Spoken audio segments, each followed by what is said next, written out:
Bismillahirrahmanirrahim. Assalamualaikum warahmatullahi wabarakatuh. Waalaikumsalam warahmatullahi wabarakatuh.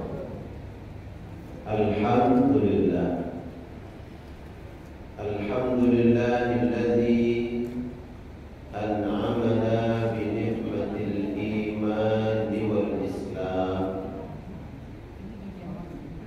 Asyhadu an la ilaha illallah wahdahu la syarika lah wa asyhadu anna Muhammadan abduhu wa rasuluh arsalahu Allah bil huda wa dinil haqq liyudhhirahu 'ala ad-din kullihi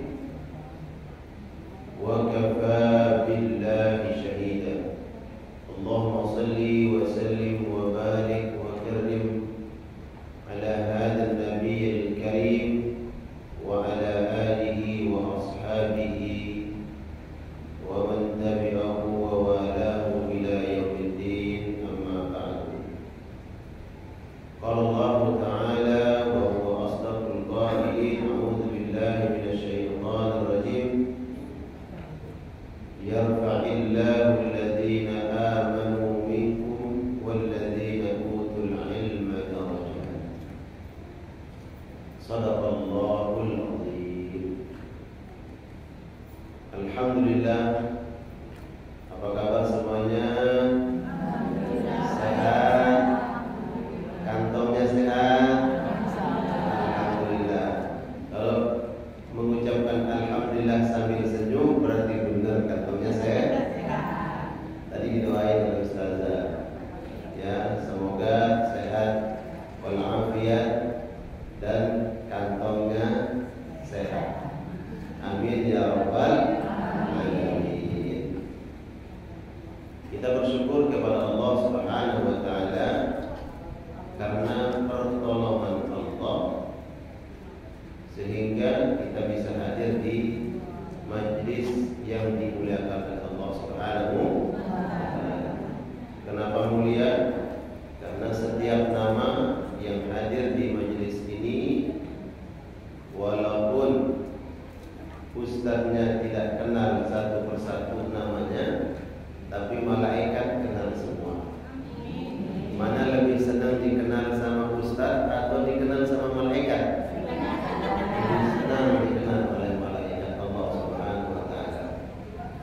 Walaupun ustadznya tidak menyebut namanya, satu persatu tidak disebut nama yang hadir di majelis ini, tapi nama yang hadir disebut oleh Allah di hadapan malaikat-malaikat. Lebih senang disebut namanya oleh ustadz atau oleh Allah? Oleh Allah. Itu kemudian kenapa sudah disebut ustadz ya? Itulah cara Allah Subhanahu wa taala memuliakan kita dan memuliakan majelis ilmu. Dan moga-moga semua kita yang hadir di majelis ilmu ini bukan hanya disebut di dunia, tapi nanti di akhirat kita disebut oleh Allah Subhanahu wa taala dan dimasukkan ke dalam surga Allah. Amin. Ya Allah ya rabbal alamin. Majelis ini akan menjadi lebih mulia apabila kita menyebut nama sosok manusia yang paling mulia. Siapa dia? Rasulullah sallallahu alaihi wasallam. Siapa orang yang senantiasa membasahi lisannya dengan berselawat kepada beliau, maka Allah akan muliakan di dunia, Allah akan muliakan nanti di akhirat. Itu kemudian siapa saja, kalau kita mendengar ada orang yang menyebut nama Nabi Muhammad, maka hendaknya kita berselawat salam kepada beliau. Sebagaimana tadi kita awali dengan berselawat, maka kita semua berselawat kepada Rasulullah sallallahu alaihi wasallam. Mau mendapatkan syafaat Nabi? Mau mendapatkan syafaat Nabi? Kalau mau berarti jangan membuat Nabi bersedih. Itulah tema kita.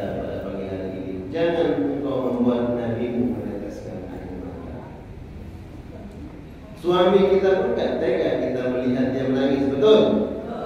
Oh, enggak enak dia menangis, ya kan? Anak tega nggak melihat anak kita menangis? Tuh, ketika nyebut anak pada diem, nyebut suami nggak tega. Padahal saya lebih cinta suami atau anak? Oh, benar, tapi kenapa diem? Nggak tega melihat anak kita menangis, betul? Oh, yang di belakang sehat? Selamat ya. Kita nggak tega melihat anak kita menangis. Kenapa? Karena kita cinta terhadap anak-anak kita, karena kita cinta terhadap suami kita. Begitu juga kalau kita cinta kepada Nabi Muhammad Sallallahu Alaihi Wasallam, maka kita tidak tega melihat Nabi Sallallahu Alaihi Wasallam menangis. Baik, silakan dibuka, ambil Qurannya, buka mushafnya, catat. Ternyata di dalam Al-Quran Allah mengabadikan kesedihan serta tangisan Rasulullah Sallallahu Alaihi Wasallam disebabkan karena perbuatan umatnya. Di dalam Al-Quran surat Al-Furqan ayat ke-30. Surat Al-Furqan surat yang ke-25. Di dalam ayat ke-30 Allah mengabadikan kesedihan, curhatan dan tangisan Rasulullah sallallahu alaihi wasallam. Silakan interaktif, siapa yang ingin membaca, kemudian siapa yang ingin membaca terjemahnya, silakan. Surat Al-Furqan ayat berapa? 30. Mana mikrofonnya? Berikan Ibu, silakan yang membaca. Ada yang membaca?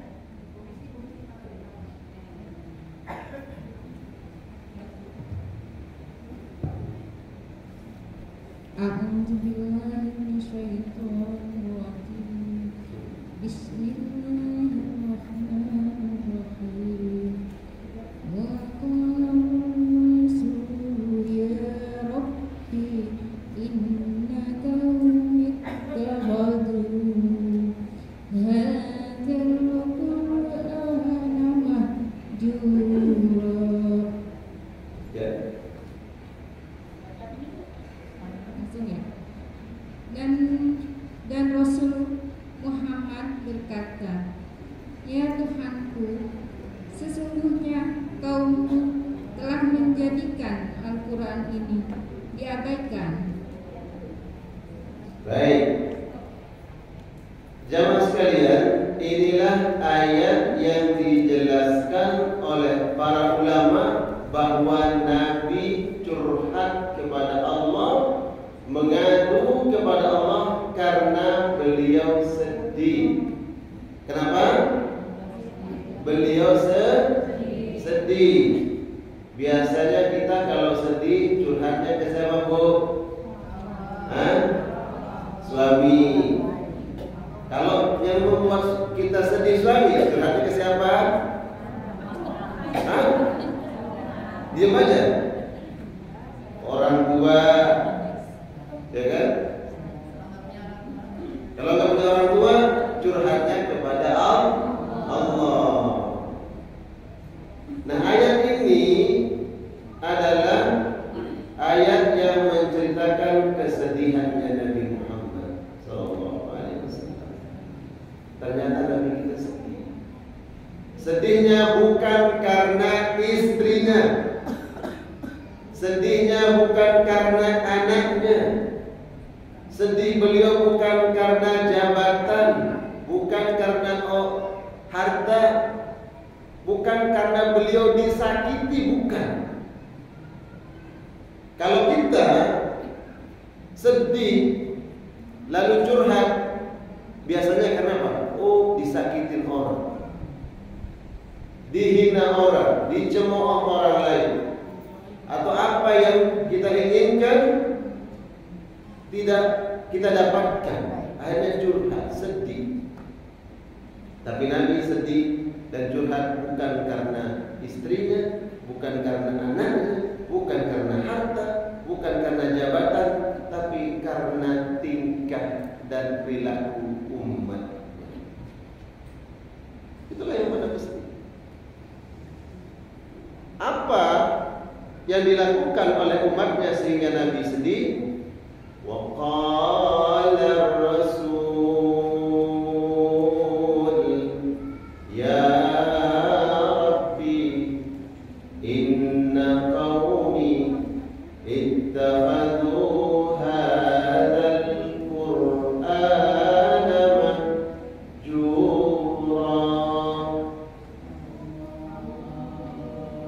Allah tempat mengadu Nabi Muhammad. Ya Allah, dan ini Allah yang ceritakan.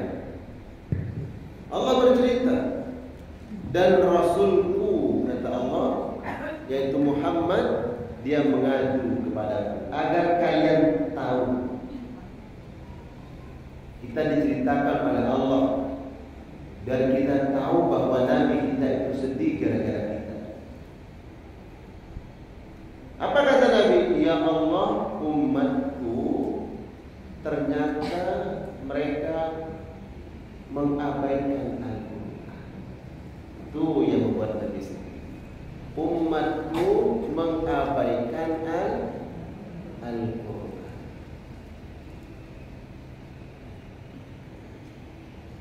Sekarang kalau kita mau bertanya terhadap diri kita sendiri, tidak usah menuduh orang lain. Bertanya kepada diri kita sendiri, apakah kita sudah bisa membaca Al-Quran dengan benar? Belum. Berarti kita sudah membuat Nabi sedih. Karena kalau tidak bisa membaca Al-Quran dengan benar, inilah bentuk mengabaikan dan mengabaikan Al-Quran membuat Nabi sedih. Kok tega buat Nabi sedih? Pertanyaan berikutnya, Ustaz, saya sudah bisa baca Al-Quran dengan benar. Kalau begitu, sudah paham betul dengan makna Al-Quran? Bu, yang sudah bisa baca Al-Quran dengan benar, dengan tajwid yang pas dan bagus, sudah paham makna dan terjemah Al-Quran? Belum. Kalau kita tidak paham makna dari Al-Quran, kata ulama, ini bagian dari membuat Nabi sedih. Tega buat Nabi sedih. Ustaz, sudah paham Al-Quran, saya paham bahasa Arab, dan saya tahu paham maknanya. Apa sebab? Karena saya baca, kemudian saya baca terjemahnya. Jadi semuanya saya paham. Baik. Kalau kita sudah membaca dengan benar, kemudian paham makna Al-Quran ayat demi ayat, pertanyaan berikutnya, apakah pernah kemudian kita tadabburi, kita menghayati dan menggali apa perintah-perintah Allah yang ada di dalam Al-Quran? Itu pertanyaan berikutnya. Kalau kita bisa membaca dengan benar, kemudian memahami terjemahnya, pernahkah kemudian setiap kata per kata di dalam Al-Quran kemudian kita tadabburi maknanya? Pernah atau tidak? Kalau kemudian kita mengatakan saya jarang mentadabburi Al-Quran, maka ini bagian dari mengabaikan Al-Quran, membuat Nabi sedih. Nah, inilah kemudian usaha kita, para bunda,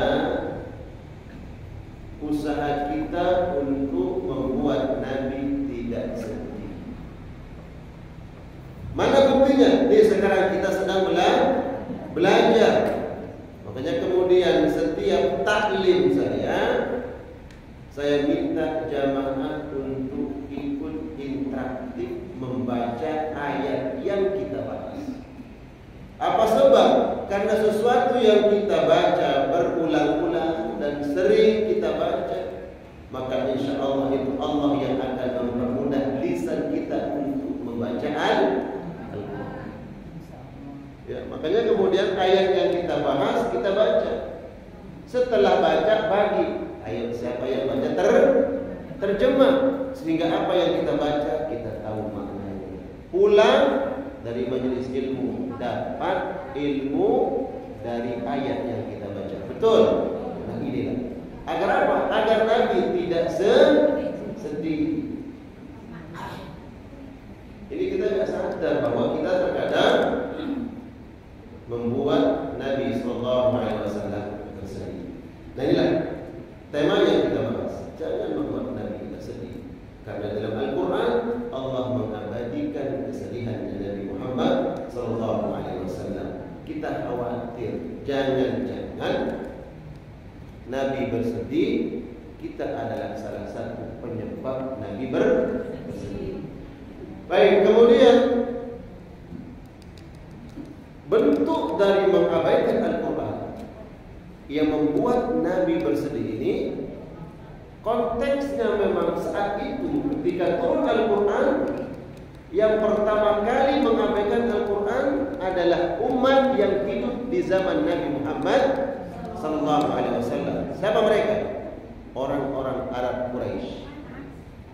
Mereka lah yang tadinya hidup bersama Nabi, bergaul bersama Nabi, dan meyakini keutamaan dan kejujuran Nabi Muhammad SAW. Tapi ketika Al-Quran turun kepada Nabi Muhammad, kemudian Nabi menyampaikan Al-Quran, apa kata mereka? Innahu kadzdzab. Nabi Muhammad sedang berdusta.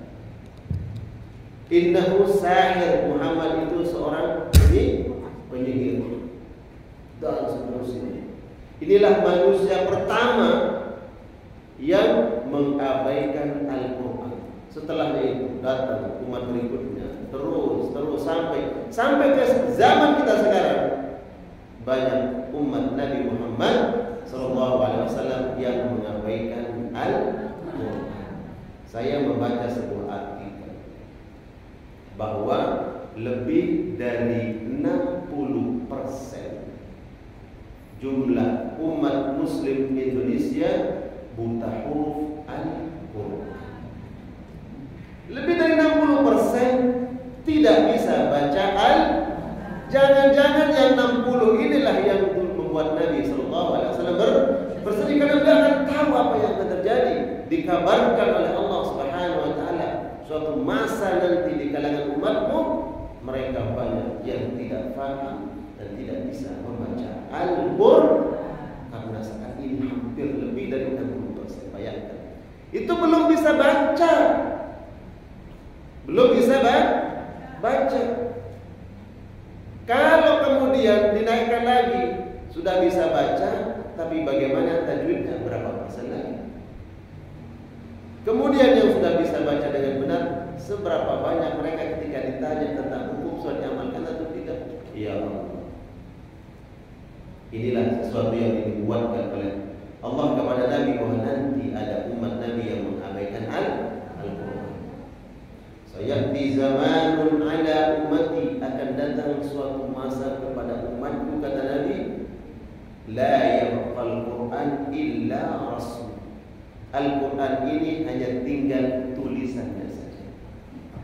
Allah, tinggal tulisannya. Apa yang maksud dengan tulisannya? Ya ada, tapi ketika ditanya, coba baca, ternyata tidak bisa membacanya. Tulisannya ada, tapi nggak bisa dibaca. Mohon maaf, saya tidak menyebut siapapun di majelis ini, tapi untuk kita mengintrospeksi diri, terus belajar. Ustaz, saya belum bisa baca, jangan patah semangat. Yang penting ada niat. Punya anak yang bisa baca Al-Quran, bilang belikan Iqra. Dari Iqra, ta. Punya cucu bisa baca Al-Quran, tolong belikan Iqra. Nenek mau belajar, Iqra. Itu yang dilihat oleh Allah. agar kita tidak menjadi orang yang membuat diri sedih.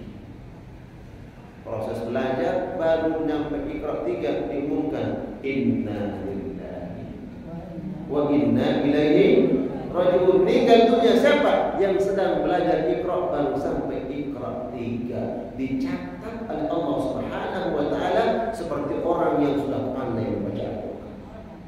Apa sebabnya? Kok bisa? Karena niatnya ingin sama seperti orang yang pandai membaca Al-Qur'an, makanya dia belajar. Luar biasa tidak?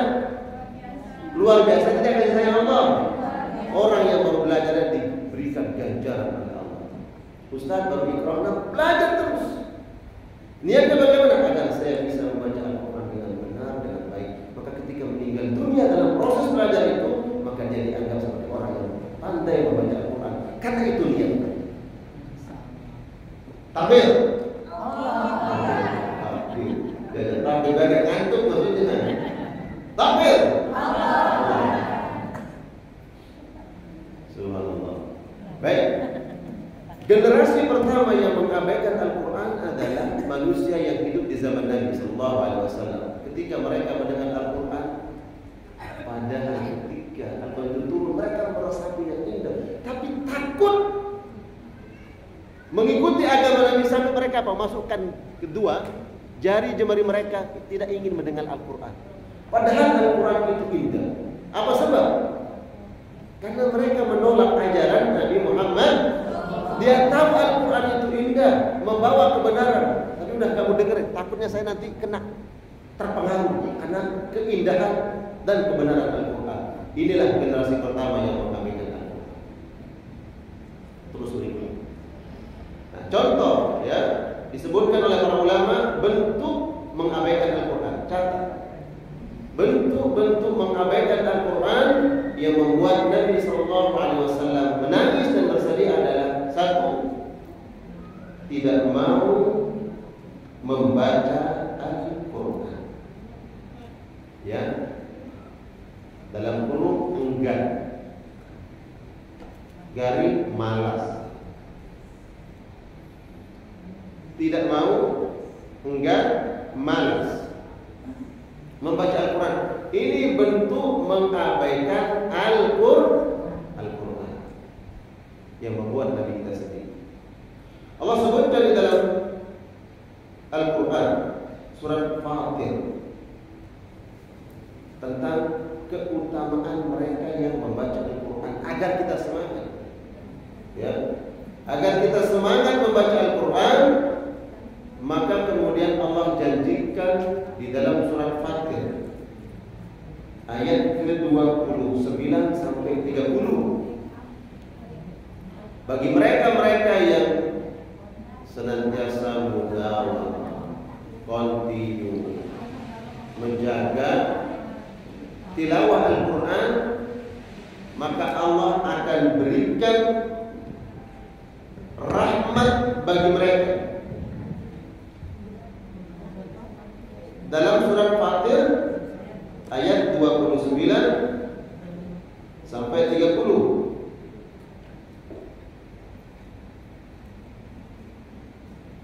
Allah akan berikan rahmat dan balasan pahala yang akan mereka bawa nanti sampai di akhirat, yang mana balasan pahala ini Allah setarakan dengan ibadah salat dan ibadah infak sedekah. Jadi baca Al-Quran Allah setarakan balasannya dengan mereka yang rajin bersedekah. Karena tidak semua orang mampu sehingga Allah setarakan. Baca Al-Quran sama, Allah akan berikan balasan pahala seperti Allah berikan balasan pahala kepada orang yang sedekah. Apa sebab? Karena gak semua orang bisa berarti orang kaya kalau umpamanya mendapatkan kemuliaan dengan bersedekah, tapi lisannya kok jarang bertilawah, tapi mendapatkan keberkahan lewat sedekah. Nah, orang yang, mohon maaf, saya menyebut kata definisi apa ya? Kalimat yang disebut dalam Al-Quran kata miskin. Ya, orang yang miskin harta, kemudian berkeinginan, ya Allah tuh orang kaya enak banget. Enaknya kenapa? Bisa sedekah. Terus kan kalau sedekah besar pahalanya. Terus kita nih pengen dapat pahala kayak dia, pengen sedekah tapi nggak punya uang. Itu Allah berikan caranya untuk mendapatkan pahala sebagaimana orang bersedekah. Adil Allah, adil kepada orang kaya, adil kepada orang miskin. Mohon maaf, yang nggak tahu diri sudah dikasih oleh Allah. Ini orang kaya sudah mau baca Al-Quran, kemudian mau bersedekah, double pahalanya. Kita mohon maaf melihat pengen dong sedekah, tapi ketika diberikan cara oleh Allah, kalau ingin seperti mereka, nih bacaan. Tapi kenapa kita tidak mau bacaan? Coba lihat tadi dalam surat Fatir ayat yang ke-29 sampai 30. Surat Fatir itu surat ke-35. Silakan siapa yang baca?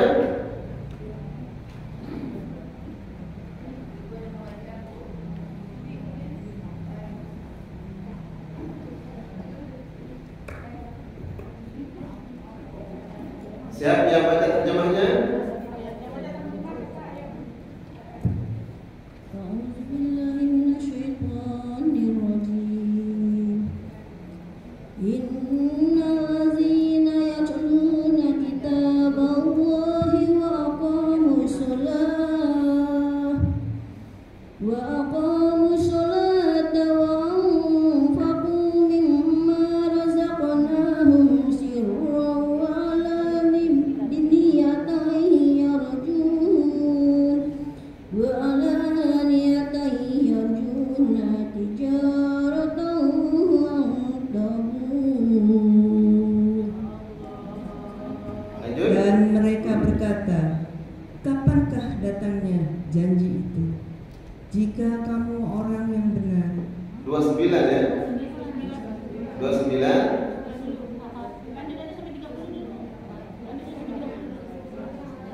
Sesungguhnya orang-orang yang selalu membaca kitab Allah atau Al-Quran dan melaksanakan sholat dan menginfakkan sebagian rezeki yang kami anugerahkan kepadanya dengan diam-diam dan terang-terangan, mereka itu mengharapkan perdagangan yang tidak akan rugi. Masya Allah. Terus ayat berikutnya 30. liyuwaffiyahum ujurahum wa yazidahum min fadlih innahu ghafurun syakur. Agar Allah menyempurnakan pahalanya kepada mereka dan menambahkan karunia. Sesungguhnya Allah Maha Pengampun, Maha Mensyukuri. Allah Akbar. Jadi jemaah sekalian, di dalam ayat ini Allah menyebut 3 kriteria manusia. Pertama adalah yatluna kitab Allah. Mereka yang membaca ayat-ayat Allah. Itu yang pertama, membaca Al-Quran. Baru kemudian disebut wa aqamus, dan mendirikan sholat. Yang ketiga wa anfaqu, dan mereka yang berinfak. Siapa yang pertama disebut? Orang berinfak, orang sholat, atau baca Al-Quran? Yang pertama disebut oleh Allah adalah yang membaca. Ini bicara tentang keutamaan tilawah Al-Quran. Mereka membaca Al-Quran dan mendirikan salat dan berinfak, baik secara sirran wa alaniyah, secara tersembunyi ataupun terang-terangan. Maka di ayat yang ke-30 Allah sebutkan liwafiyahum ujurahum. Allah akan berikan balasan pahala yang sempurna. Siapa mereka? Mereka yang bertilawah Al-Quran. Artinya penting. Bagaimana kemudian kita bertilawah Al-Quran kalau kita tidak bisa baca? Bu, yang di belakang tidak ada kata terlambat. Tidak ada kata terlambat. Hari ini mungkin kita baru sampai di Iqra 3, Iqra 4, Iqra 6. Ada Iqra 6. Belum bisa baca, jangan patah semangat. Ada di media sosial. Perempuan usianya sudah hampir lebih dari 70 tahun, ternyata dia baru menghafal Al-Quran. Khatam Al-Quran selesai. Bukan tilawah, khatam hifzul Quran, menghafal Al-Quran. Jadi usia bukan menjadi penghalang untuk kita belajar Al-Quran. Agar apa? Agar kita tidak membuat Nabi bersedih. Ini kriteria pertama. Mereka-mereka yang membuat Nabi bersedih karena mengabaikan Al-Quran, ciri pertamanya adalah mereka tidak mau membaca Al-Quran. Allah sebutkan lewat Nabi SAW, kalau kita sedih bertilawah membaca Al-Quran, maka Al-Quran yang kita baca ini kelak akan datang pada hari kiamat, akan mensyafaat orang yang membaca. Jadi mungkin kita sering dengar ustaz-ustaz menyampaikan di bulan Ramadan, karena bulan Ramadan adalah bulan bukan bulan belanja. Harusnya bulan Al-Quran. Ini sebentar lagi kita akan menyambut bulan Ramadan.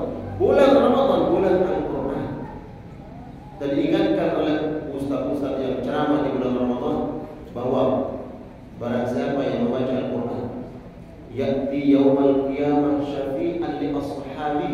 Nanti Al-Quran akan datang pada hari kiamat, akan mensyafaat orang yang membacanya. Anak kita belum tentu datang mensyafaat. Apa sebab? Dia lagi sibuk. Bagaimana amal saya? Ya kan? Dia sibuk tentang dosanya, sibuk tentang amal baiknya. Jangan-jangan bisa masuk neraka. Anak, na'udzubillah, masing-masing. Tapi Al-Quran tidak memikirkan dirinya sendiri. Dia memikirkan orang yang dulu akrab dengan dia. Kalau ibu, bapak, anak, saudara, teman, di akhirat nanti sibuk mikirkan diri sendiri, betul nggak? Ya jadi jangan berharap nanti biar nanti saya dapat syafaat dari suami gua. Ya belum tentu, ya kan? Walaupun kita berharap, tapi belum tentu. Berharap dari anak kita belum tentu. Tapi kalau kita dekat dan berinteraksi dengan Al-Quran, maka insya Allah Al-Quran dia tidak memikirkan dirinya, tapi dia memikirkan orang yang membacanya. Mana nih dulu yang membaca saya pada hari Senin tanggal berapa sekarang? Di Masjid Raya Timur Country baca Yasin bareng-bareng dipimpin oleh Ustazah Nurdan. Nanti datang Al-Quran. Mana dulu mereka-mereka yang membacanya? Untuk apa? Aku akan mensyafaat. Ya'ti yaumal qiyamah syafi'an li ashabi. Akan memberikan syafaat. Itu pasti. Jadi berharaplah dari sesuatu hal yang pasti. Ini kan janji Nabi.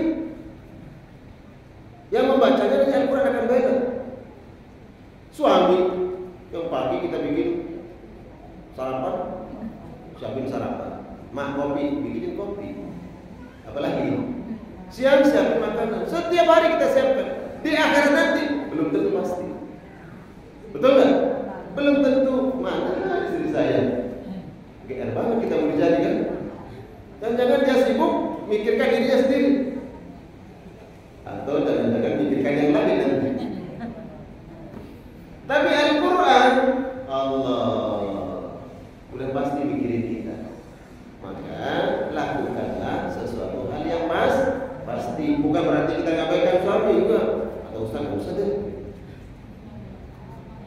Tapi ini pasti kalau kita membaca Al-Quran, kata Nabi, ya'ti yawmal qiyamah syafi'an ashabi, dia akan datang. Semakin banyak yang kita baca, maka semakin banyak juga nanti kekuatan Al-Quran akan mensyafaat kita. Betul? Kok dia? Yakin? Yakin Bu? Yakin dong. Kata Nabi masa yakin. Kalau nggak yakin kita nggak baca Al-Quran. Dan ini keutamaannya. Ya. Dan Nabi SAW juga menyampaikan ketika baca awal surat Al-Baqarah. Awal surat Al-Baqarah dimulai dengan huruful muqatta'ah, huruf yang terpotong-potong. Apa? Alif, lam, mim. Disebut dengan huruful muqatta'ah. Itu berapa tarikan nafas? Hah? Berapa tarikan nafas? Sekali kan? Sekali tarikan nafas. Alif, lam, mim. Saya yakin kita semua baca alif lam mim cukup satu tarikan nafas. Enggak ada alif, lam, mim. Cukup satu tarikan nafas. Walaupun satu tarikan nafas itu bukan satu huruf kata Nabi. Ada alif, la aqulu alif lam mim harfun, walakin alifun harfun, wa lamun harfun, wa mimun harfun. Ketika baca alif lam mim, alifnya satu huruf, lamnya satu huruf, mimnya satu huruf, likulli harfin hasanah. Setiap satu huruf memberikan kita satu kebaikan. Wa bi asyri amsalihah, dan dilipat gandakan oleh Allah menjadi 10 kali kebaikan. Satu huruf berarti satu tarikan nafas mendapat minimal 30 kebaikan. Tapi jangan cuma alif lam mim. Sadaqallahu. Pelit. Pelit pada siapa? Pelit pada diri sendiri. Udah baca lagi, udah cukup kok. Dapat 30 ini. Ya. Sama ya ketika membaca surat Al-Ikhlas. Surat Al-Ikhlas ya. Berapa ayat? Hah? Qul huwallahu ahad. Allahus samad. Lam yalid wa lam yulad wa lam yakul lahu kufuwan ahad. 4 ayat. Sebentar, cuma hitungan detik. Apa keutamaannya? Faka'annama yaqra' thuluthul Qur'an. Seperti dia membaca 10 juz Al-Qur'an. Allah. 10 juz. Tapi jangan kemudian baca Al-Ikhlas udah berhenti. Kenapa? Udah 10 juz ini. Itu untuk kita semangat, termotivasi. Ya.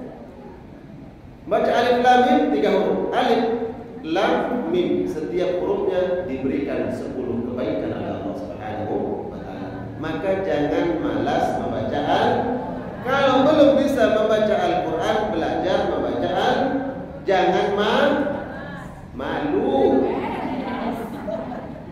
Kebanyakan malu. Tetap malu ya. Yang itu udah pada jago semua. Ya, kayak pemain bola kayak Messi jagonya. Terus saya belum bisa baca, jangan malu. Walaupun baru bisa baca Iqra, tapi niatnya tadi saya sampaikan ingin jago, ingin pandai seperti dia baca, maka setiap kita belajar itu sama insyaallah. Ya, kalau takut atau malu, udah di rumah aja berdua sama cucu, berdua sama anak, diam-diam. Dan bilang apa? Pelan-pelan belajar Iqra. Kan ada yang malu. Ini bukan hanya untuk para jamaah sekalian bunda semua. Kalau ada suami juga yang begitu, udah suruh belajar. Ya, kasih ruangan khusus belajar, itu jangan ada yang tahu. Takutnya malu. Ada semangat untuk belajar Al-Quran. Ini bentuk yang kedua, bentuk mengabaikan Al-Quran adalah tidak mau mentadabburi Al-Quran. Ya, tidak mau mentadabburi. Kalau membaca, saya yakin mungkin di antara kita sudah, jangankan di luar jangankan di bulan Ramadan, di luar Ramadan mungkin sudah baca. Karena ini kayaknya nih wajah-wajah Al-Quran kayaknya nih. Betul, kan Al-Quran itu cahaya. Ini pada bercahaya semua nih. Nggak tahu cahaya kenapa, glowing gitu. Iya, apalagi nanti di media sosial ya kan bercahaya. Kenapa? Ada filter. Udah kayak 17 semua gitu. Nah ini, kalau kita membaca Al-Quran, alhamdulillah, kita bersyukur kepada Allah. Pertanyaan berikutnya, apa kita sudah tadabburi atau tidak? Ya, naikkan level kita sekarang tadabbur. Yo, memang boleh Ustaz tadabbur, boleh. Karena kita bukan menafsirkan. Pahami? Mentadabburi dengan menafsirkan beda. Kalau menafsirkan nggak boleh. Tiba-tiba saya mau menafsirkan Al-Quran. Emang lulusan mana? Lulusan mana? Mau bisa bahasa Arab? Enggak. Tapi saya mau menafsirkan Al-Quran. Enggak boleh. Menafsirkan Al-Quran harus menggunakan alat ilmu. Paham bahasa Arab, ilmu mantik, ilmu balaghah, ilmu bayan, ilmu ini itu seterusnya. Maka itu kemudian tidak sembarang orang menafsirkan tapi mentadabburi. Allah perintahkan dari yang tidak mengerti Al-Quran pun sampai mereka yang cerdas, yang berilmu, tadabburi Al-Quran. Allah perintahkan semua umat Nabi Muhammad. Afala yatadabbaruna Al-Quran am ala qulubin aqfalha. Kenapa mereka tidak mentadabburi Al-Quran? Apakah mereka memang hatinya sudah terkunci? Nah ini perintah. Siapa saja bisa mentadabburi Al-Quran. Contoh gini sekarang, kita nggak bisa baca, kemudian ada terjemahnya, baca Allahul ladzi ja'ala lakumul arda qararan was samaa'a binaa'a. Baca terjemahnya. Allah yang menjadikan untuk kalian bumi ini terhampar dengan luas, dan Dia Allah yang menciptakan langit untuk kalian tanpa tiang. Ini orang, mohon maaf, orang yang tidak paham Al-Quran pun bisa mentadabburi, betul? Oh iya ya, puasa. Saya datang ke puncak itu indah, mandang sejauh mana memandang indah. Lalu siapa yang ciptakan? Oh ini Allah yang ciptakan. Langit yang tinggi, saya terbang, ya naik pesawat, pas di angkasa buka jendela, ya Allah. Kalau dilempar kemana gitu? Kecil ternyata kita. Lalu di mana angkasa luas langit? Ini tadabbur, menghayati. Benar Allah Maha Kuasa. Karena Allah mengatakan Dia Allah yang menjadikan bumi terhampar, Dia Allah yang menjadikan langit angkasa itu luas tanpa tiang. Siapapun bisa mentadabburi Al-Quran. Karena mentadabburi tidak harus sampai kepada sebuah hukum. Tapi kalau menafsirkan, nanti dia akan mengeluarkan hukum. Oh inilah hukumnya, ini maknanya dan seterusnya. Kalau mentadabburi siapa saja, maka itu kemudian pintu tadabbur Al-Quran Allah buka kepada siapa saja. Hanya Allah kemudian kecam itu. Karena ini tidak khusus bagi orang alim, siapa saja bisa mentadabburi Al-Quran. Nah mereka yang sudah dibukakan pintu tadabbur itu, mereka tidak mau mentadabbur Al-Quran, Allah kemudian celah mereka. Apa jalannya? Itu karena hatinya sudah terkunci mati. Jangan-jangan di hati kita ini sudah kotor sehingga tidak mau mentadabburi Al-Quran. Di rumah buka aja Quran dan baca terjemahnya. Ya Allah, ini mana? Kalau tiba-tiba bicara tentang hukum, ya kita nggak tahu hukumnya, lewat. Pas ketemu innal muttaqin, bagi orang-orang yang bertakwa. Coba lanjutkan soal apa? Surah apa? Innal muttaqina mafaza. Yang sukses nanti itu orang-orang yang bertakwa. Ayat masuk ini. Tadabbur ini. Sukses yang benar itu bukan sekarang berarti di dunia. Anak dipanggil apa? Dokter, dipanggil pilot, dipanggil panglima, dipanggil semua gelar-gelar ini. Apakah ini sudah sukses? Belum tentu. Tapi kita berharap semua kesuksesan kita di dunia menjadi kesuksesan kita di akhirat. Kita berharap. Tapi belum tentu. Kata Allah, innal muttaqina mafaza. Hada'iqa wa'ad. Nah, mereka yang sukses itu adalah kalau mereka nanti sudah memiliki kapling di akhirat, ada taman-taman yang indah. Dia masuk surga. Inilah sukses. Itu dari mana? Dari tadabbur Al-Quran, mentadabburinya. Lewat kalimat azab, neraka. Coba, ada yang baca Al-Quran tahu ayat tentang azab? Azab dalam Al-Quran. Kalau lewat ayat tentang neraka jahanam. Neraka jahanam, kemudian kekal selama-lamanya di dalam neraka. Tadabbur, ya Allah, jangan saya nanti akan masuk neraka dan kekal selama-lamanya. Ada orang yang dilemparkan ke dalam neraka selama 70 tahun dilemparkan baru sampai ke kerak neraka. Berapa lama? 70 tahun baru sampai ke kerak neraka. Gimana mau naik? Kita naik dari sumur aja nggak bisa. Apalagi dari kerak neraka 70 tahun. 70 tahun pun hitungannya bukan hitungan dunia. Hitungan mana? Hitungan akhirat. Hitungan akhirat. Satu hari di dunia seperti 1000 tahun di Allah. Coba yang pandai matematika tolong. Ayo tolong dong hitung-hitungin. Satu hari di akhirat seperti 1000 tahun di dunia. Kalau 70 tahun di akhirat, berapa di dunia? Allah. Ada orang di jemput yang belum nyampe. Allah. Ini. Nah kalau kita lewat ayat tentang itu ayat azab, ya Allah. Jangan kemudian azab ketawa. Takut. Minta perlindungan kepada Allah. Nabi kalau sholat jadi imam dan baca ayat tentang nikmat Allah, kadang Nabi berhenti sejenak tentang nikmat Allah. Nabi sedang dalam hati minta sama Allah, ya Allah masukkan ke dalam surga. Itu Nabi yang sudah pasti masuk surga masih minta. Kalau membaca ayat-ayat tentang azab, Nabi berhenti sejenak. Nabi berhenti nangis. Sudah minta kepada Allah, hindarkan kami Allah dari azab.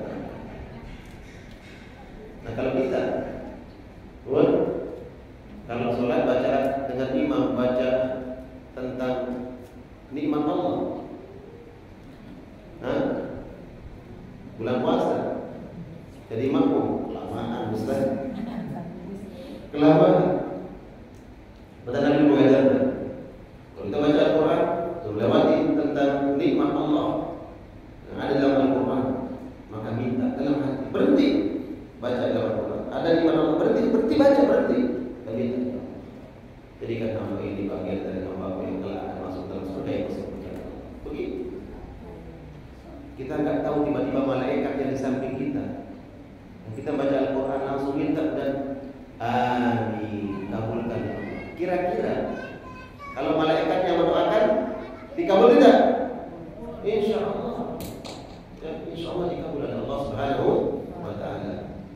Jadi ini penting ya, ilmu buat kita membaca Al-Quran.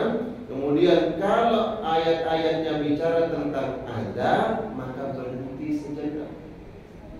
Ini sunnah Nabi. Berhenti sejenak, kemudian dalam hati berdoa kepada Allah, ya Allah, hindarkan kami dari azab neraka. Lanjut baca. Ketemu tentang ayat-ayat yang bicara nikmat Allah tentang surga, berhenti sejenak. minta kepada Allah, ya Allah jadikan hamba ini layak untuk masuk ke dalam surga dengan kenikmatan itu yang banyak kita. Barang siapa yang kemudian berdoa saat itu dan malaikat bertepatan mengaminkan doanya, bayangkan, ya Allah nanti ketemunya di mana? Ketemunya di surga. Dan nanti kalau ketemu di muda-muda di surga mungkin panggil kali saya. Ya, amin. Amin. Saya paling nggak apa-apa. Yuk kenapa? Sekarang ini ada yang tingginya 155, 160, 165. Tapi kalau di akhirat nanti, oh Allah, lihat mana itu? Tingginya seberapa? Setinggi kita seperti nenek moyang kita, Nabi Adam dan Hawa. Berapa? Situna dira'an, 60 hasta. Berapa situna dira'an disebutkan? 2 hasta 1 meter. Berarti kalau situna, kalau ini mah gampang hitungnya. Kalau 60 hasta berarti berapa meter? 30. Bayangin deh nanti, Masya Allah, kita mau Ustazah berjalan aja, gede banget dia. Udah 60 hasta 30 meter.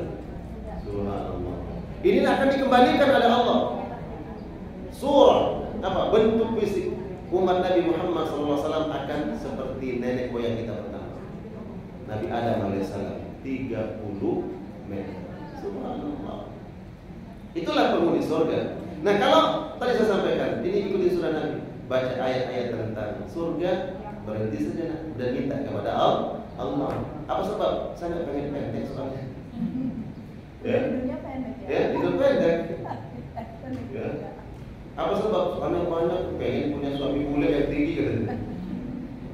Nanti insya Allah suaminya akan diberikan syakal seperti Nabi Adam alaihissalam. Jadi nanti kalau bunda-bunda ketemu saya jangan panggil ya. Jangan panggil. Amin. Ini doa minta masuk surga. Makanya kemudian kalau ngaji jangan yang di belakang jangan Masya Allah nggak ada ngantuk. Ya, cuman gini-gini doang dikit. Ya. Yo kenapa? Saya kalau ada jamaah yang sedang ikut pengajian, mulai ada yang ngantuk, saya bilang, dia ngantuk ya? Iya, biarin kenapa? Karena dia masih di dunia. Kalau sudah masuk surga nanti nggak ada lagi namanya ngantuk. Biarin, dia masih menikmati dunia. Karena nanti di akhirat di surga dia nggak bisa menikmati lagi yang namanya ngantuk. Apa sebab? Karena di akhirat nggak ada orang ngantuk, nggak ada tidur. Yang adanya keadaan semua. Yo benar. Coba sekarang logikakan. Logikakan. Yo kenapa kali ini akan nggak ada orang ngantuk? Di surga nggak ada. Usah ngantuk. Iya, kenapa? Malu nonton bola. Usah ngantuk. Iya, pulang malam, pulang ceramah, pulang capek. Karena capek, fisik lelah, capek. Kemudian fisik kita butuh istirahat. Akhirnya kalau butuh istirahat, mata capek tidur. Di akhirat nanti nggak ada orang yang namanya lelah. Jadi kalau ingin lelah, berlelah, lelahnya sekarang aja bu. Ya betul. Berlelah itu apa? Lelah bentuk bercapek-capek mengamalkan agama, sehingga nanti di akhirat nggak ada lagi orang capek. Karena nggak ada capek, maka nggak ada karena nggak ada ngantuk, maka nggak ada tidur. Jadi kapanpun bertamu pasti disambut. Ada. Kalau sekarang Assalamualaikum, salam. Boleh ke rumah nggak? Ngapain? Bertamu. Lagi ngantuk, mau tidur dulu. Kenapa lagi tidur? Saya bilang kalau lagi capek, anak saya kalau ada yang bertamu, ya, memang butuh istirahat, saya butuh istirahat. Bilang, mungkin nanti ya, biarkan, bilang nanti berapa jam lagi bisa datang. Tapi di surga nanti siapapun bunda kalau mau berkunjung ke rumah saya di surga, jadi saya nggak tidur, jadi silahkan datang. Amin. Dan juga saya ingin berkunjung nanti ke rumah bunda di surga, maka ahlan masa ini doa ini majelis saya malaikat amin kabulkan Allah kabulkan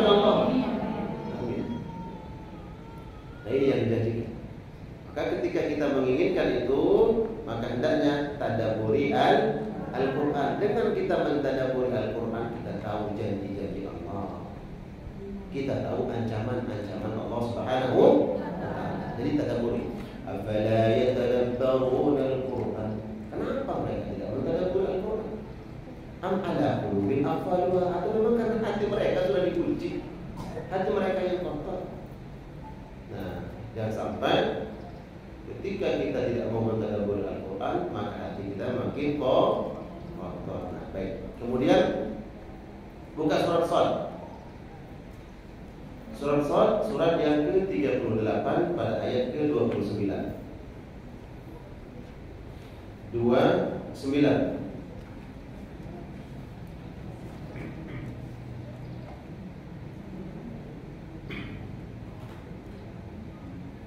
Yang mau baca, silakan baca. Kemudian yang baca terjemahnya, persiapkan baca terjemah.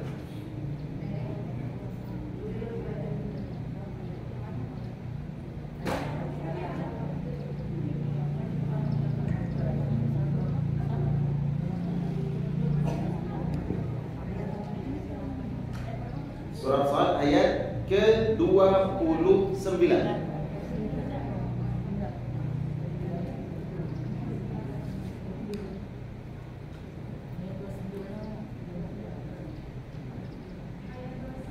Iya, kitabun.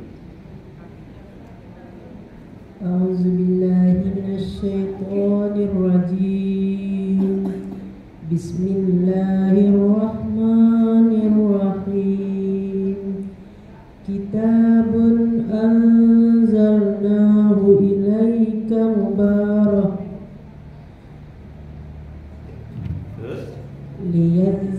liyadabbaru ayatihi waliyatazakkaru ulul albab. Wa wahabna. Sampai di situ baca terjemahnya.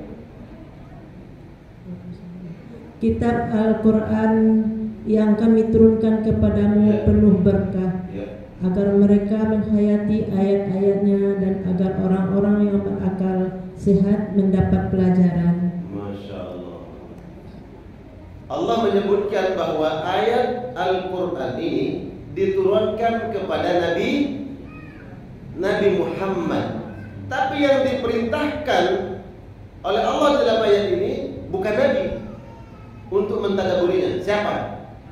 Umat Nabi Muhammad SAW. Kalau Nabi, beliau diturunkan kepadanya Al-Quran, beliau paham, beliau tahu. Nah, umatnya inilah yang kemudian diperintahkan oleh Allah untuk mentadabburinya. Kitabun anzalnahu ilaika mubarakun liyadabbaru ayati waliyatadhakkaru ulul albab. Kitab ini kami turunkan kepadamu wahai Muhammad agar mereka. Kenapa bukan agar kamu? Kami turunkan Al-Quran kepada Muhammad agar kamu, bukan begitu. Agar mereka mentadabburi. Berarti ada perintah agar umatnya mentadabburi Al-Quran. Yang mana Al-Quran ini mubarakun. Apa itu mubarak? Diberkahi.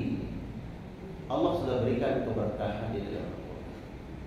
Maka saya, kitab suci yang penuh dengan keberkahan, kemudian tidak kita tadabburi. Agar mereka mentadabburinya, ayat demi ayat. Makanya tadi Nabi membaca ayat, ketemu ayat tentang nikmat, Nabi langsung minta. Bukan mengatakan setiap surah, tapi ayat demi ayat. Per ayat tadabburi. Karena setiap ayat itu ada pesan-pesan Allah Subhanahu wa ta'ala. Wal yatadzakkaru ulul albab, dan orang-orang yang berakal mengambil pelajaran. Coba nih, agar orang-orang berakal mengambil pelajaran. Berarti yang tidak mau mengambil pelajaran adalah Hah? Gitu kan? Agar orang-orang yang berakal mengambil pelajaran. Berarti yang tidak mengambil pelajaran adalah orang-orang tidak berakal. Nah, ulul albab yang dimaksud berakal ini bukan akal yang bukan orang gila, bukan orang yang tidak gila, bukan. Terkadang kita masuk dengan berakal ini lawanannya akal gila. Kalau nggak berakal berarti orang-orang Quraisy, mereka yang cerdas, mereka yang pandai, bahkan bisa buat syair, tapi mereka disebut tidak berakal oleh Allah. Kenapa disebut tidak berakal? Karena tidak mau mengambil hukum yang ada di dalam Al-Quran dan tidak mau mengambil pelajaran di dalam Al-Quran. Jadi yang dimaksud dengan ulul albab berakal ini bukan akal lawanannya gila. Karena banyak orang gila seperti orang berakal. Betul? Banyak orang berakal seperti orang gila.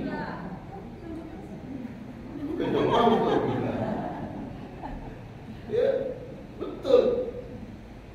Ayolah kita lihat. Banyak orang gila, subhanallah. Orang gila, dia orang gila, kita belajar dari orang gila. Tapi jangan jadi gila ya. Belajar orang gila. Orang gila dapat makanan hari itu aja udah selesai. Tanya, besok makan apa? Dia nggak jawab. Dia santai aja, tenang. Kalau kita mau ngambil pelajaran, Rabbana ma khalaqta hadza batila, enggak sia-sia. Orang gila, ya besok aja. Berpikirnya, betul nggak? Karena apa? Dia gila. Tapi itulah hikmahnya. Tapi ada orang berakal seperti orang gila. Apa? Ya Allah, mengejar dunia ini mati-matian seolah-olah dia akan hidup selama-lamanya. Sholat, nggak sholat. Terus ibadah nggak pernah ibadah. Sebab apa? Sibuk mengejar dunia. Seperti orang gila karena dunia. Ya. Seolah-olah dia akan abadi selamanya di dunia seperti orang gila. Padahal orang yang cerdas itu, yang bukan orang gila, ya harus paham. Carilah dunia memang sudah kebutuhan. Jangan kemudian seolah-olah kita menjadi mohon maaf budak dunia. Tidak kenal mana yang halal, mana yang haram. Sikut sana, sikut si, tendang sana, tendang, fitnah sana, fitnah. Ya, sini. Tampar sana, tampar. Sini tak tampar.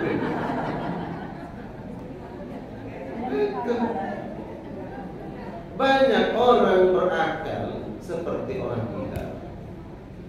Ya. Gila mengejar harta, mengejar dunia, pangkat jabatan, sampai lupa mana yang halal, mana yang haram. Ternyata ujung-ujungnya juga dia nggak bahagia dengan itu. Ya, nggak bahagia dengan itu.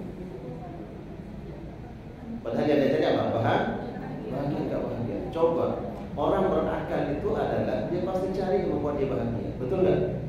Orang berakal pasti mencari yang membuat dia bahagia. Apakah harta sumber bahagia? Bukan. Tapi kayaknya dia harta aja.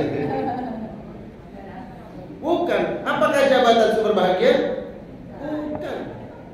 Sumber kebahagiaan itu adalah ketika hati kita tenang dekat dengan Allah. Itulah sumber bahagia.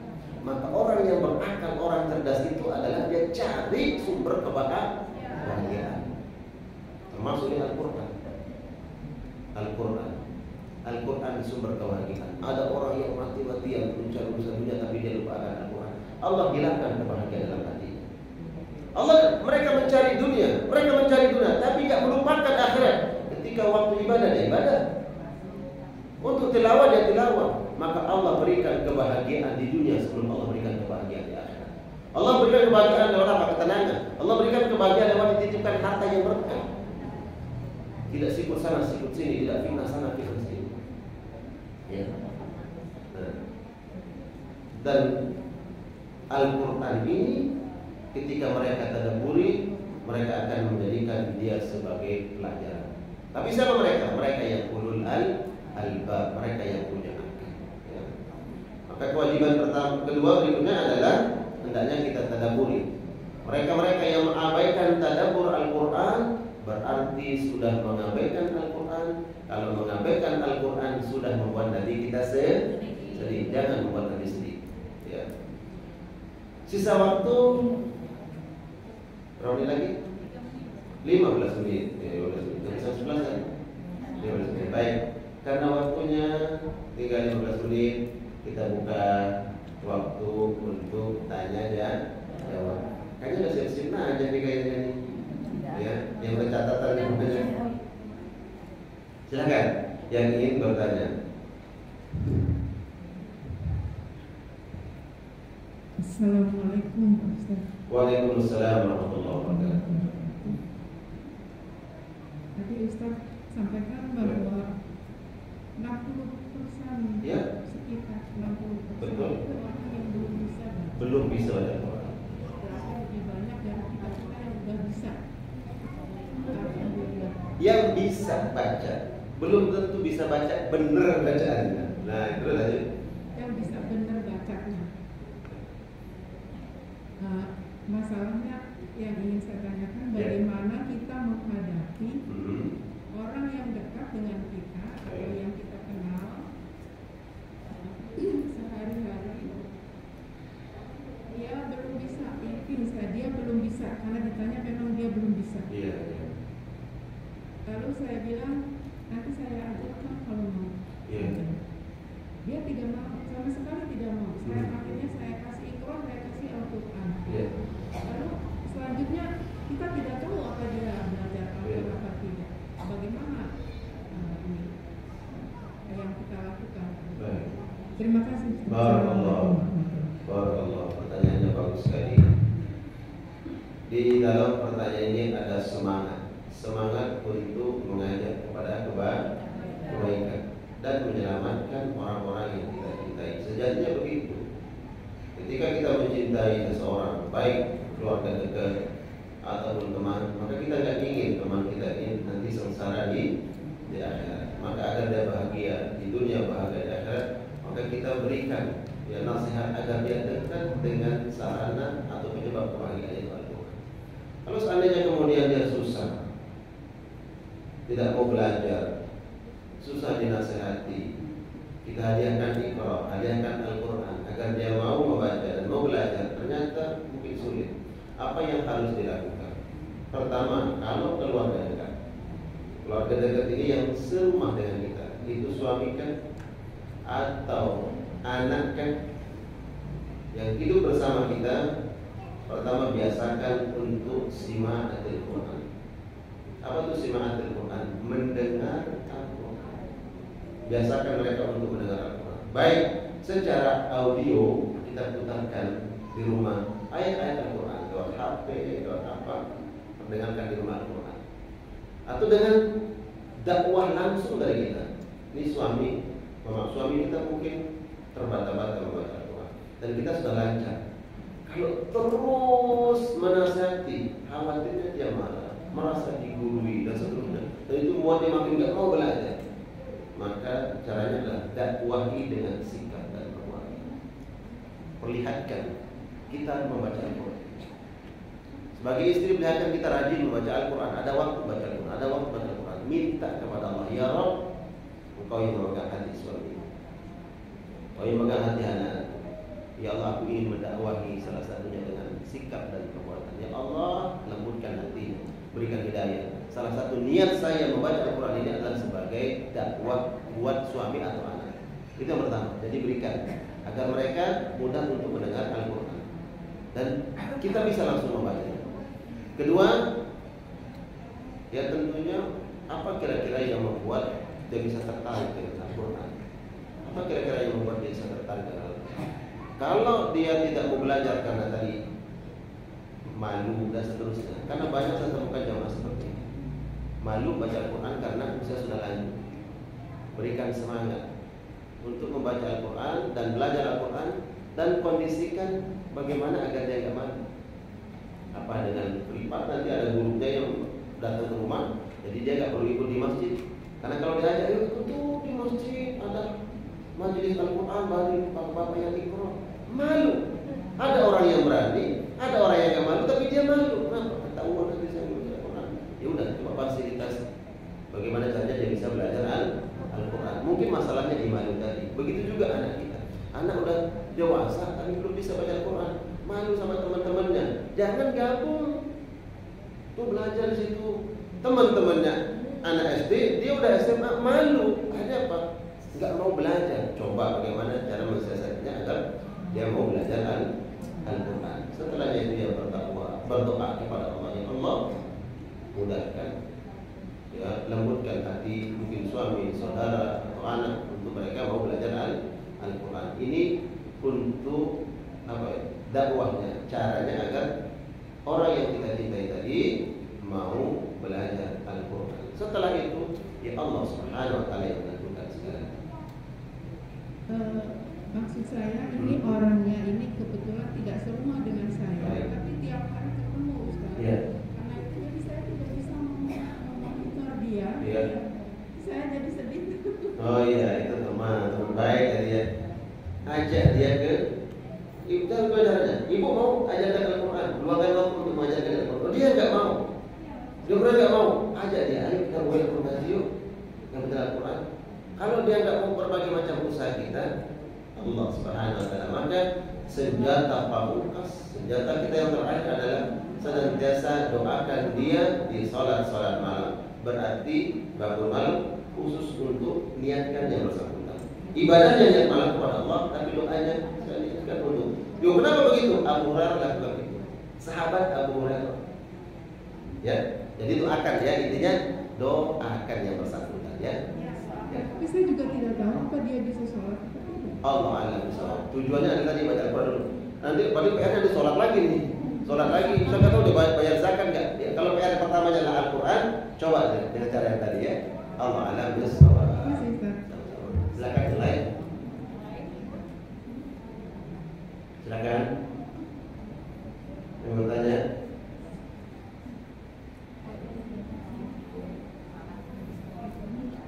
Assalamualaikum Pak Ustaz. Waalaikumsalam.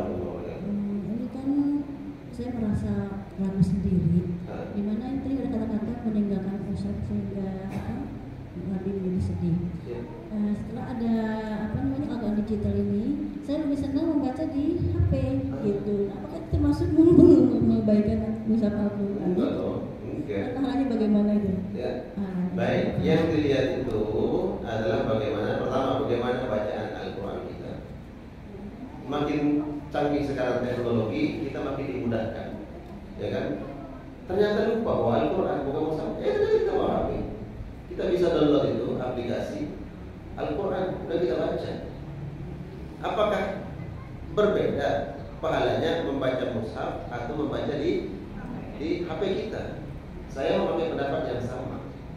Ya, karena yang dilihat itu adalah tilawah kita, bacaan Al-Quran kita, itu yang dilihat. Maka baca di mushaf dengan baca di HP sama pahala tilawahnya. Ya, hanya saja nanti mungkin ada keutamaan yang lain. Apa keutamaannya? Kalau kita membawa mushaf, kemudian karena ini adalah benda yang secara khusus untuk kita baca. Kalau di sini ada campurannya. Buka aplikasi ini Al-Quran muncul. Buka aplikasi TikTok muncul. Joget. Nah, karena ada seperti itu mungkin keberkahannya berbeda, tapi pahala tilawahnya sama, hanya beda di keberkahan. Kalau ini adalah khusus. Bahkan ada nggak yang berani mencoba Al-Quran dan diinjak di sini? Keberkahan itu. Ya kalau kertas biasa orang mau diinjak nggak masalah. Tapi kalau kertas ini kemudian di atasnya ada tulisan Al-Quran, menjadi suatu hal yang berharga dan bernilai dan mulia, maka itulah keberkahannya. Beda keberkahan ya benda ini, tapi tilawahnya sama pahalanya. Sehingga gimana Ustaz? Kalau saya bawa ini Al-Quran ke kamar mandi boleh nggak? Nggak boleh. Anda bawa kecuali ditutup umpamanya di dalam tas. Dalam tas nih boleh karena dia tertutup. Tapi kalau tenteng begini nggak boleh. Ini bagian dari ada. Ini di sini dalamnya ada Al-Quran. Boleh nggak kita bawa? Boleh. Ya, boleh. Kalau ini nggak boleh. Nah, lagi-lagi itu adalah keutamaan dan keberkahan.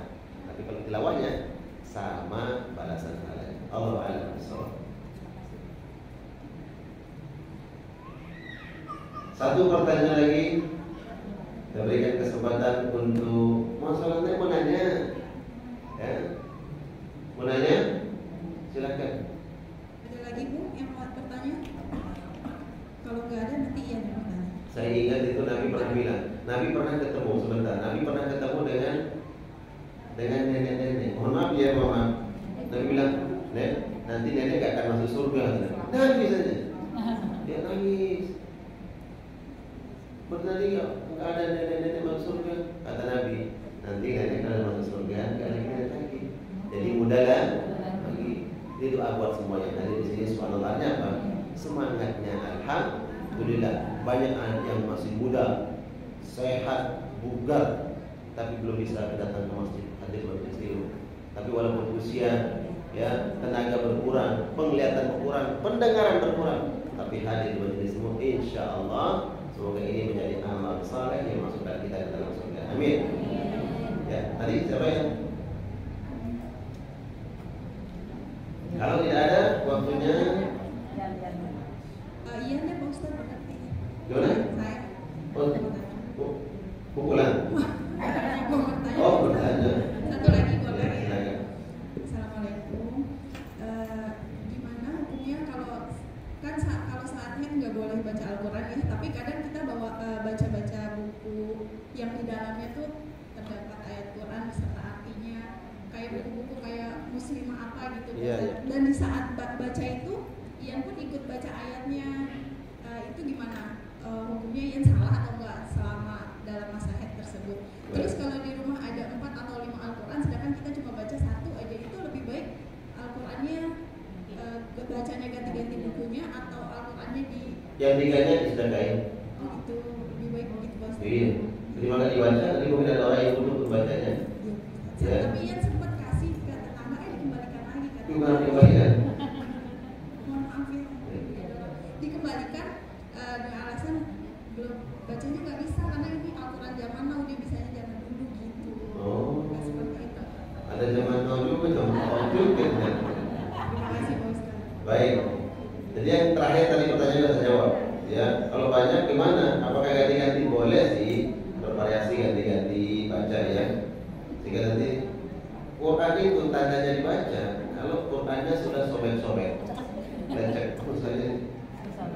Kalau Al-Qurannya masih utuh, bahkan warnanya kayak baru, udah bertahun-tahun dipakai, ya, dia bawa. Tapi kok warnanya nggak berubah, masih utuh, kayaknya itu 5 tahun sekali dibaca. Ya, tapi kalau udah rusak itu tandanya tanda, ya. Tapi bukan berarti udah sobek-sobek kan orang. Nah, bagaimana kemudian? Jadi boleh tuh kalau umpamanya kita baca dengan bertiga, baca 1, besok ganti-ganti, boleh saja, boleh saja. Tapi kalau jadi mubazir, maka sebaiknya diberikan kepada teman kita yang mungkin membutuhkan Al-Quran. Teman kita juga Al-Quran lebih banyak lagi, lebih banyak di rumahnya. Berarti berkah Al-Quran. Nah, terus ketika kita menstruasi, ya, bunda-bunda, kalau lagi datang bulan, kemudian membaca Al-Quran, tidak diperbolehkan membaca Al-Quran. Sama kayak pendapat itu ya, saya akan menyampaikan pendapat saya. Membaca Al-Quran bagi orang yang menstruasi, hadas besar, baik nanti dia nifas, ya, atau menstruasi, atau habis dia melakukan hubungan, maka tidak boleh dia membaca Al-Quran. Maka dia, kalau sudah berhubungan, maka dia harus mandi junub dulu. Kalau dia menstruasi harus suci dulu. Kalau dia nifas harus selesai masa nifas. Kalau memegangnya jangan Ustaz, umpamanya, ini saya punya buku judulnya adalah Membangun Rumah Tangga Laksana Surga. Umpama, di situ ada ayat-ayat Al-Quran. Kemudian ayatnya kita baca nih, kita lihat, kita baca terjemahnya, dan kita bawa kemana-mana. Boleh tidak? Boleh. Karena itu bukan mushaf. Itulah buku. Yang nggak boleh itu adalah mushaf Al-Quran kita sentuh. La yamassuhu illa al-mutahharun. Tidaklah disentuh Al-Quran ini kecuali mereka yang suci. hadas. Ya, maka jangan sentuh, apalagi membacanya. Tapi ada ulama yang kemudian memperbolehkan membaca lid darurah kalau darurat. Contoh, seorang mahasiswi dia harus ujian, harus store hafalan, dan saat itu bertepatan dengan datang bulannya, maka boleh dia membaca Al-Quran lid darurah karena darurat. Nah, bagi kita yang tidak darurat karena datang bulan, ya, maka jangan baca Quran sampai dapat pahala, ganti dengan zikir yang lain, ya, dengan tahmid, tahlil dan lainnya, ganti dengan itu menjadi ibadah. Jadi jangan membacaan Al-Quran, jangan menyebutnya. Kalau sudah bersih, baru nanti kita boleh menyebutnya dan boleh membacanya. Adapun kalau di buku ada tulisan-tulisan Al-Quran, kita boleh bawa Quran saja, karena itu adalah buku, bukan mushaf Al-Quran. Tapi di dalamnya ada ayat Al-Quran, maka jangan dibaca, baca saja terjemahnya. Terus kalau saya baca dalam hati, nggak masalah kalau baca dalam hati, baca terjemahnya boleh. Tidak boleh talafuz membaca Al-Quran dengan melafazkannya. Ya, begitu ya. Barakallah. Cukup? Cukup Pak Ustaz. Silakan. Penutupnya, Pak Ustaz jawab penutupnya. Baik, jamaah sekalian yang dimuliakan Allah Subhanahu wa taala, alhamdulillah kita bersyukur kepada Allah Subhanahu wa taala. Allah berikan kesempatan kepada kita untuk menuntut ilmu sampai waktu, ya, detik ini diberikan sehat walafiat dan memperhatikan ilmu.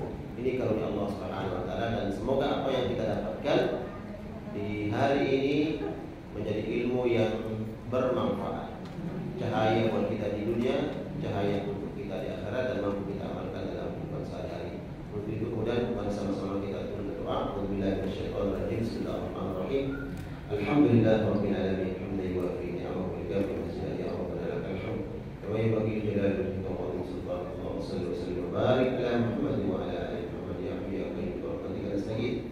Ya hayy ya qayyum bi rahmatika nastaghith. Ya hayy ya qayyum bi rahmatika nastaghith. Aslih lana shay'ana kullaha wa la takilna ila anfusina tarfata 'ain. Rabbana hab lana min azwajina wa dhurriyyatina qurrata a'yun waj'alna lil muttaqina imama. Rabbana atina fid dunya hasanah wa fil akhirati hasanah wa qina adzabannar. Walhamdulillahi rabbil alamin. Wa na'udzu bikum. Wassalamualaikum warahmatullahi wabarakatuh. Alhamdulillah telah sama-sama kita dengar dan simak tausiah yang disampaikan oleh guru kita